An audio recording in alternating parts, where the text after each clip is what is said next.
እሺ በቃ እሺ ታውቂያለሽ ከማር ከወተት በላይ ነው የምጣፍጭው።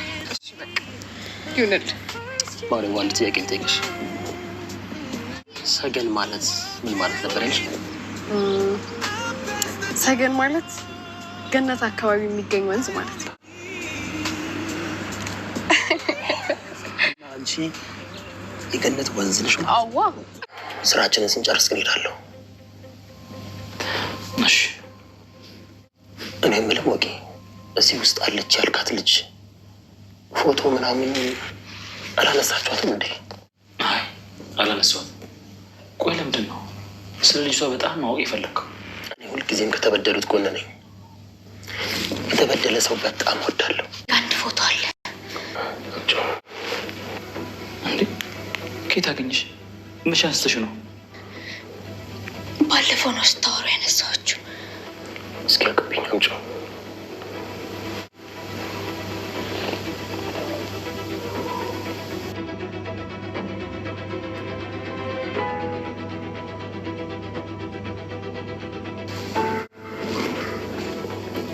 ቆይ ስሜ ማን ነው አላችሁ? አክሊሉ።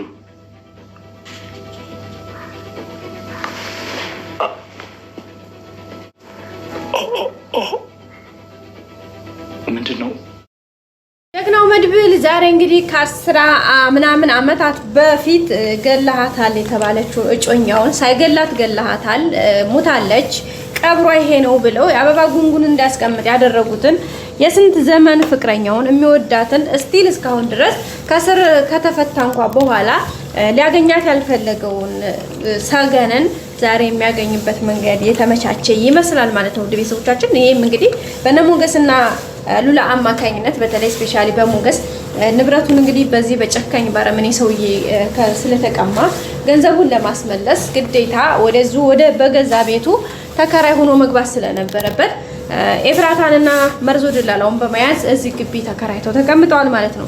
እዚህ ግቢ ተከራይተው ከተቀመጡ በኋላ መድብል ማነው ይቅርታ ሞገስ ያኔ ንብረቱን ለማስመለስ ብዙ አይነት ቁልፎችን በሱም በእጁ የያዛቸው ቁልፎች አሉ። ከዛ በመቀጠል ደግሞ ሌሎች መረጃዎችን ለማግኘት የቤቱን ባለቤትነትን ለማረጋገጥ እንዲሁም ደግሞ የቤቱን ካርታና ፕላን ለማግኘት ብዙ ሙከራ እያደረገ ነው።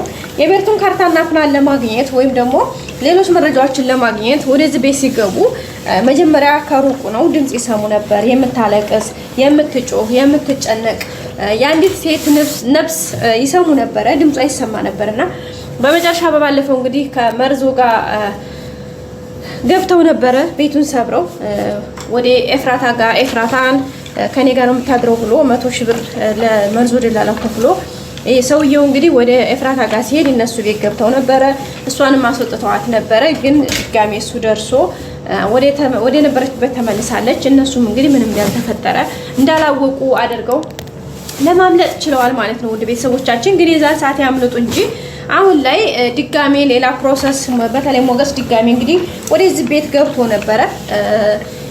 ስለዚህ አሁንም ረፍልኝ ብሎታል ማለት ነው ቤተሰቦቻችን። አሁን ግን ሰውየው የተጠራጠረ ይመስላል። ምክንያቱም መድብልም እንግዲህ ወደዚህ ቤት ከመጣ በኋላ መድብልና ሞገስ አንድ ላይ ሆነው ይህን ነገር ለመፋለም ፕሮሚስ ገብተዋል፣ ቃል ገብተዋል።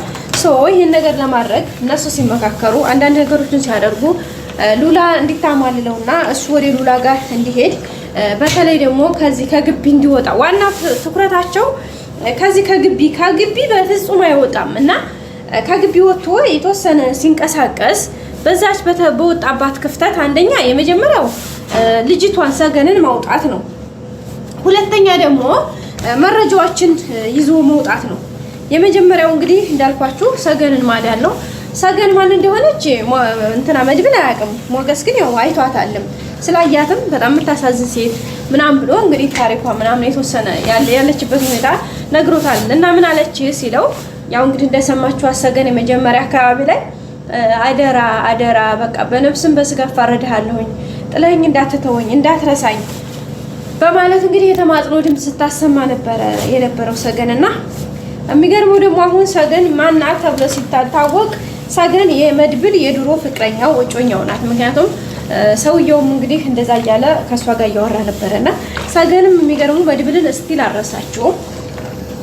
ሰውየውን ይሄን ጨካኝ አረመኔ ሰውዬ እንግዲህ ፎቶውን ለመድብል ሲያሳዩት መድብል አስቀድሞ አወቀው። የሚገርማችሁና እንዴት ይሄን ሰውዬ እንዴት ከምን አገናኛችሁ ብሎ እንግዲህ በጣም ነው የደነገጠው። ሞገስ ያለውን ነገር ሲያስረዳው ነው እንጂ ትንሽ የተሻለው በጣም ነው የተገረመውና ስለዚህ እዚህ ሰውዬ ጋማ ቀስ ብሎ ነው እንጂ ነገሩ የሾችን በፕሮሰስ እንጂ በቀጥታ ፊት ለፊት መጋፈጥ በጣም አይሆንም እያለ ነበርና ሲቀጥል ደግሞ ሰውየው ዛሬ እየተጠራጠረ ነው። በተለይ ሉላ ሪያክት ስታደርግ ሉላ ጋር በሄደበት ሰዓት ላይ ይቺ ልጅ ምን አስባ ነው? እነዚህ ሰዎች ማን ናቸው? እንዴት ናቸው? ከየት ናቸው ብሎ እንግዲህ ግራ ገብቶታል። ግራ ከመጋባቱም ባሻገር እንግዲህ ዛሬ ወደ ክላሳቸው አምርቷል። አጋጣሚ ደግሞ መድብል ከነ ሞገስ ጋር ሆኖ አብረው የሆነ አንዳንድ ነገሮችን እያወሩ ነበርና በሩን እንዝጋው እንዴ እያለች ሉላ የሆነ እየቀፈፋት ነበርና እንዴ ሁሌ በር ዘግታችሁ ቆልፋችሁ እንዴ የምትቀመጡት ምንድነው? ምን የሚፈጠር ነገር አለ እንዴ ወይስ ምናምን እያለ ነበርና ያው ሞገስ መድብልን አይ ማደር አለብህ ሲለው መድብል እንግዲህ አይ ማደር እንደሌለበት ምክንያቱም ብሩክ ያለበት ሁኔታ ታውቃላችሁና ወንድሜ ብሩክ ጥሩ ስሜት ላይ አይደለም፣ ስለዚህ ወንድሜን ጥጬ ውጭ ማደር አልችልም ብሎ ነው ያለውና ግን እሱም ሳይሄድ ነገርዮሹ ሰውየው መጥቷል ማለት ነው ወደ እነሱ ክላሳቸው። ስለዚህ እዚህ ጋር በጣም ከባድ ነው። መድብል ጋር ሲተያዩ ይሄኛውም ያውቀዋል። መድብልም እንግዲህ ገና ፎቶውን ሲያይ በጣም ነበር የደነገጠው በጣም ማለት ነው። እንዴ ይሄ ሰውዬ እንዴት በህይወት አለ እንዴ? ይሄማ በህይወት እኔ እንዲሰቃይ ካደረጉት ሰዎች አንዱ ነው። በጣም አረመኔ፣ በጣም ጨካኝ ሰው ነው ብሎ ነው እንግዲህ መድብል ራሱ እንትን ያለውና ስለዚህ አሁን መድብልን ደግሞ ሲያገኘው ምን ሊል ይችላል ጋይስ? በጣም ከባድ ችግር ነው ሊፈጠር የሚችለው ምክንያቱም ትንሽ ከባድ ነውና ያው ያለውን ነገር ግን እንግዲህ በትዕግስት ለመፋለምና ነገሩን ለማስተካከል ያው እንግዲህ ካልደፈረሰ አይጠራም ነው ነገሩ። ዛሬ መድብልና ሰውየው ፊት ለፊት ተገናኝተዋል። ስለዚህ ቀጣይ ሁሉም ነገር በይፋ ይጀመራል ማለት ነው ጦርነቱ።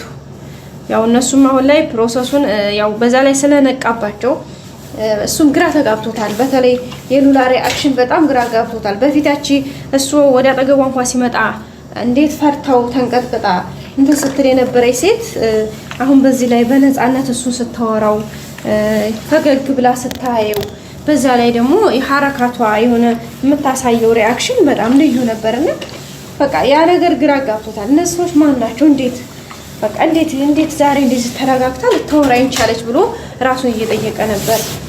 ከዛ ሄዶ እንግዲህ ከሰገን ጋር ሰገንና አንዳንድ ነገር ያወራት ነበረ። በተለይ ስለ ድሮ ፍቅረኛዋ ስለ መድብል ገሎሽ ሄደ እኮ ቀብሮሻል እኮ እያላት ነበርና እሷ ግን አይ አልገደለኝም አለሁኝ እሱ ምንም አላጠፋም ተስር ተፈቷል ሲላት ተፈቷል እንዴ በቃ ተተፈታማ ይመጣልኛል እያለች ነበረ።